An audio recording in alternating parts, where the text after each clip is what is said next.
When storing a source for, we'll go, you know what, I'm going to unplug this right now. I'm actually going to turn it off. We're going to go into taking a light off and putting it on. This is ellipsoidals. We'll go into the other types of lights in a second. I'm going to go over hanging a light 101. So, whenever you hang a light on a pipe, pretty much you're almost always hanging it straight down unless you're in a position like that where it has to point forward slightly. I'm going to go from all the way off, all the way on.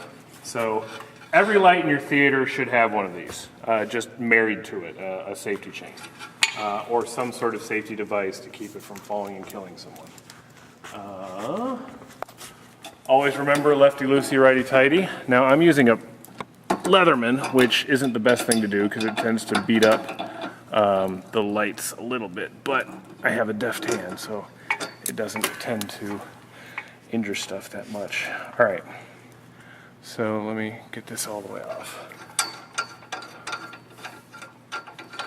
So, okay, so hanging a light 101. We're going to pretend I'm way up in the air and there might be people in the seats, directors, actors, waiting to go on stage.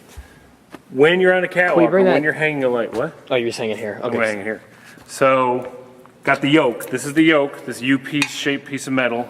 You got the safety cable. If it's easier for you, start with the safety cable undone. You're going to hang it by the C-clamp. This is the C-clamp here.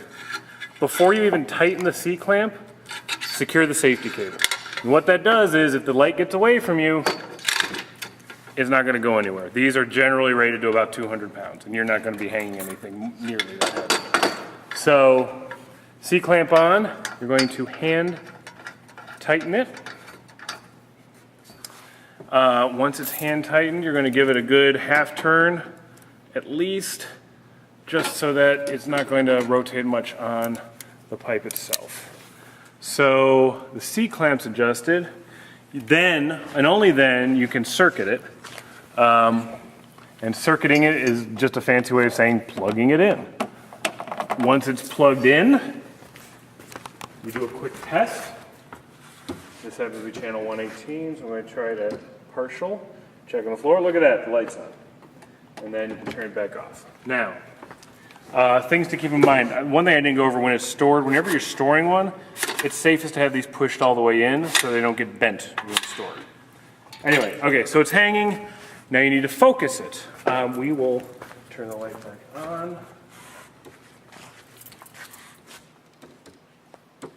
All right, so light's on. I want to focus it on my surface over there. The first knob is this guy, this plastic knob on the side, and it does this. It allows you to move the light in that axis. So you put it about where you want it, and then righty-tighty, lefty-loosey, you tighten it down. So that's good. The next thing I want to do is make it move over there.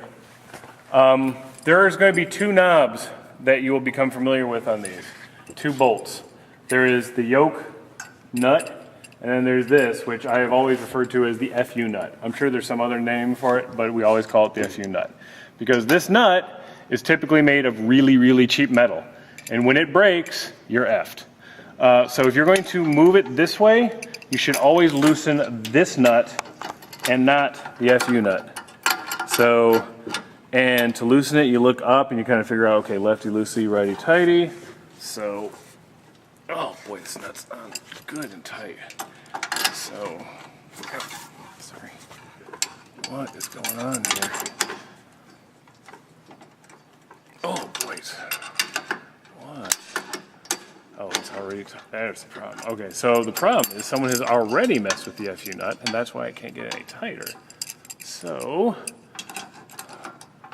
in case someone has not followed my directions, you can tighten it, but try to avoid using that whenever possible.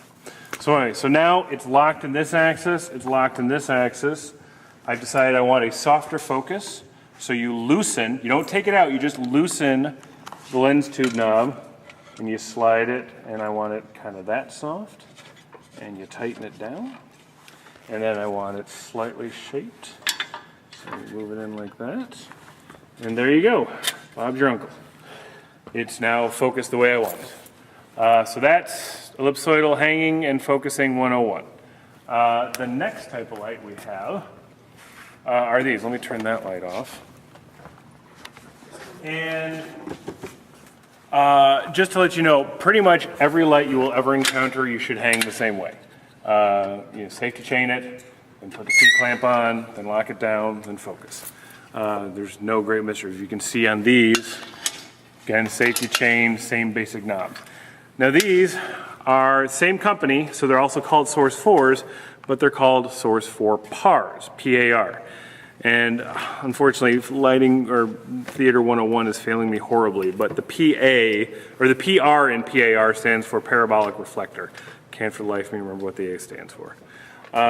Anyway, all that refers to is the type of light. Instead, though, the reason why Source 4s are cool is that you can use the same light bulb in this as you do in this. It's just a completely different lens and a completely different body. The reason you use these is for area lighting. The reason you use these is for more specialized, spotlight. You want to highlight a particular area. If you're highlighting an area, if you're lighting an area, this, specials, that. So I'll turn on one of these and see if they're working.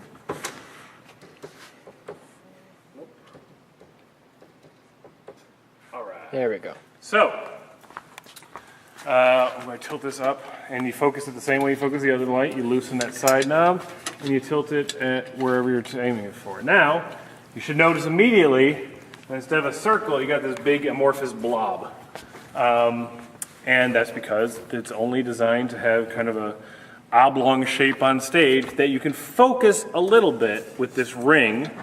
If you look at the screen, you can see you can kind of decide if the shape is going up and down or left and right or whatever angle you need it to go, but that's pretty much it. The only thing you can change in here are these lenses. Now I don't know how much you can shoot with the light on, but it kind of looks like a headlight.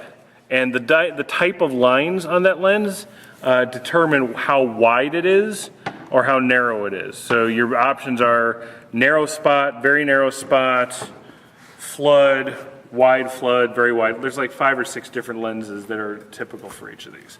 The other thing, obviously, you can do with these is add color. So, and you can see, one thing that you should learn in Lighting 101, every color you add reduces the amount of light you put on the screen. Again, anytime you add color, you're reducing the amount of illumination you have on stage. If you look at the screen, Bob, stand at the screen. There's Bob. He's looking very moody and very blue. Say hi to Mel. Hi. Take out the set. Look at how much brighter he is. So this gel happens to stop a lot of light. So that's just something to keep in mind.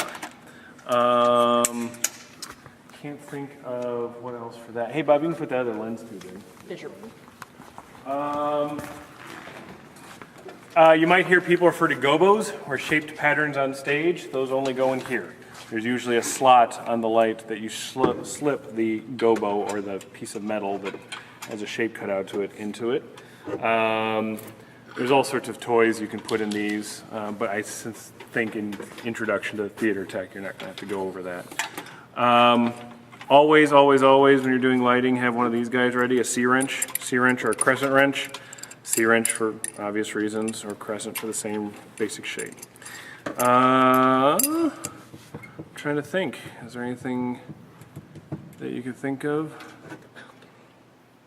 Well, no, the balcony is just a position to hang lights from. It doesn't really affect basic lighting. I think that just about covers it. Okay, cool. Well, Melly, I hope that helps. If you have specific questions or if I skipped over something because I'm tired and it's been a long day, text me or Facebook message stalk me or something. And you owe him a meal. And you owe me a meal. Okay, awesome. All right. Thanks a lot, Ab. Bye.